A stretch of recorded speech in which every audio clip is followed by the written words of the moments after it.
Hi everyone, I just thought I'd show you a hip hitch exercise. So quite often if you've been prescribed this maybe from another therapist or you've seen other videos for this, it'll be off a step, and off a step's great if you've got steps, also great if you're quite stable, but if you're not stable then the last thing you want to be doing is be hanging around on a step. So if you've got hip pain, always make sure you've seen a professional and that you're diagnosed, and we're ruling out any other pathologies.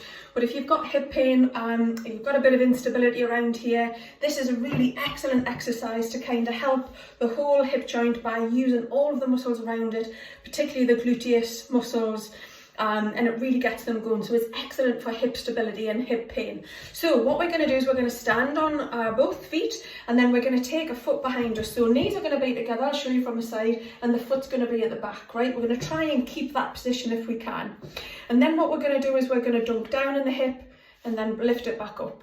Dunking it down and lifting it up. Really good for the sacroiliac joint as well. So we're really getting some movement into that, even though it doesn't actually move an awful lot. We're really moving that. Sacroiliac joint is basically where the pelvis meets the spine.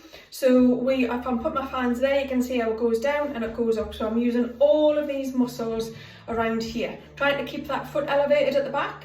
And then we can do the other side. You might only want to do 4 or 5 to start with. So again, knees together, really important. And then again, we're just going to dunk down the hip and lift it up, and dunk it down and lift it up. So you're kicking that hip out if you like, and then hitching it up, kicking it out and hitching it up, kicking it out and then hitching it up. So it's a bit of a wiggle going on.